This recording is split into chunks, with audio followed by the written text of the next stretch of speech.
रायगड जिल्ह्यात पुन्हा एकदा राजकीय वाद पेटलाय। आमदार संख्येनुसार जागा वाटपाचा फॉर्म्युला ठरण्याच्या प्रस्तावावरून तटकरे आणि गोगावले यांच्यात संघर्ष निर्माण झालाय। गोगावले यांनी मांडलेला फॉर्म्युला चर्चेत आला असला तरी तटकरेंनी त्याची खिल्ली उडवत या प्रस्तावावर टीका केली आहे।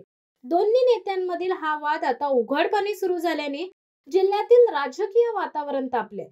कार्यकर्त्यांमध्ये गोंधळाचे वातावरण निर्माण झाले असून आगामी निवडणुकांसाठी महत्त्वाच्या ठरणाऱ्या जागा वाटपावर दोन्ही गटांमध्ये मतभेद अधिक तीव्र झालेत। स्थानिक पातळीवर नेत्यांच्या गटबाजीमुळे पक्षांतर्गत संघर्ष वाढण्याची शक्यता व्यक्त केली जात आहे। रायगडच्या राजकारणात हा वाद नेमका कुठवर जातो याकडे सर्वांचे लक्ष लागले। 3 आमदार आमचे आहेत, 3 आमदार बीजेपीचे आहेत, 1 आमदार राष्ट्रवादीचा आहे। आजच्या स्थितीला पाहिलं तर 59 सीट आहेत।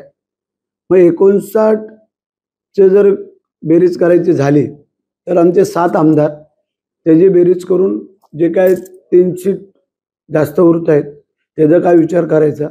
परंतु हा आदेश, हा निर्देश जसं वरून येईल म्हणजे प्रत्येकाला वाटतं की आपापल्या आमदारकीच्या क्षेत्रातले आपले सदस्य निवडून यावेत। मग तसे आम्ही 7 आमदार युतीतले आहोत।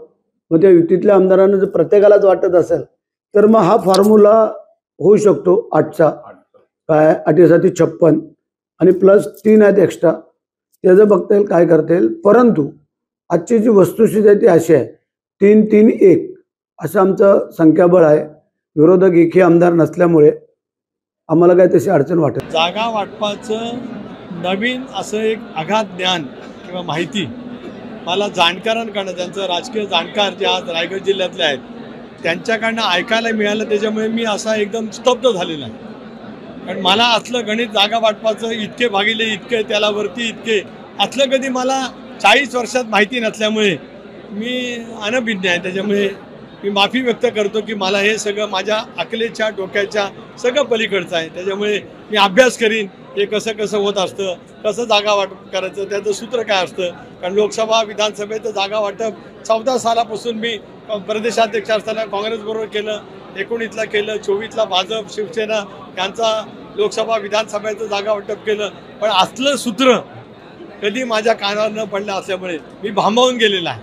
शिवसत्ता टाइम्स न्यूज ब्युरो रायगड। दे धडक बेधडक वृत्त देणाऱ्या आपल्या शिवसत्ता टाइम्स न्यूज चॅनलला लाल बटन दाबून सबस्क्राईब करा आणि बेल आयकॉनला क्लिक करायला विसरू नका।